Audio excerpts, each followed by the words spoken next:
Hi everyone, it's Dr. T, and I just wanted to check in today and share with you all how to adapt to anything. So clearly, we are in a time that is very unprecedented, and for so many, it's very tumultuous. And there's a lot of abrupt changes going on.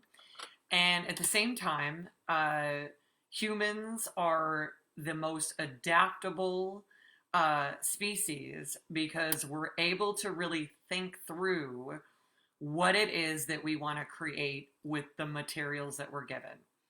So, while there is so much reactivity and so much concern and so much worry and so much difficulty going on, one of the things that we don't want to add to that is a sense that somehow that we're not going to be able to, create a great future. More so, to be able to adapt is the most important skill that a person can have. And adapting starts with adapting emotionally. All adaptive capacity is an emotional capacity.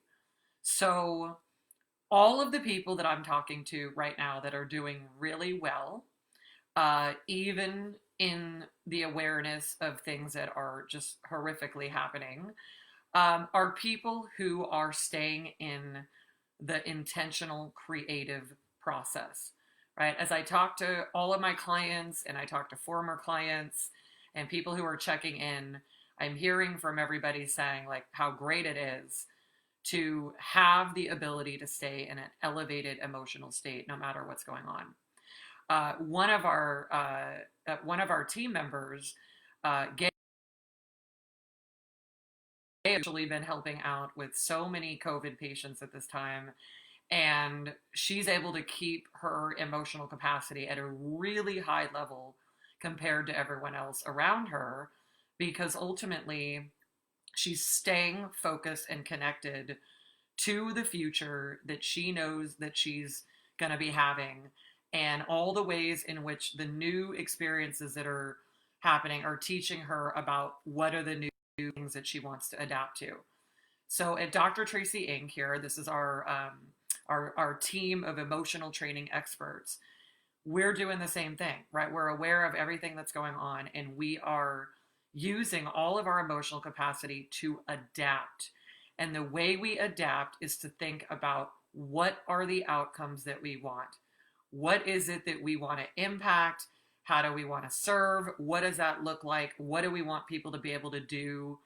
And this is the same thing I would have you all apply to yourself, right? What do I want to create? What's that look like? What's that feel like? What's that going to be like? What do I want to be able to do? What do I want my family to be able to do? My clients, my coworkers, your children, your spouse, your friends. What is it that you want to make happen is always the place where we want our attention. Because when we put our attention there, then it opens up all of our creative capacity. And it's amazing. The answers are just available, and we have emotional availability to ourselves and emotional access to create things. And then what happens is this just starts to initiate action. And now the opposite happens when people are in a reaction, because reactions create a chain of reactions where intentions create a chain of intentions. And that's what we like to call momentum. And you can have momentum in either direction. And what often happens for people, especially the most emotionally sensitive people, is that they start reacting to an experience. Then they start reacting to their own selves. And this is what's happening for most people, is they're not only just reacting to what's going on, they're reacting to themselves. And then this reacting and reacting and reacting just keeps creating a chain of reactions that take life in the opposite direction. It's very draining. The body starts to shut down. The cognitive capacity starts to shut down. Now everything feels worse. The future is never going to happen. We start to then predict the future forward in all of its dire, envisioning.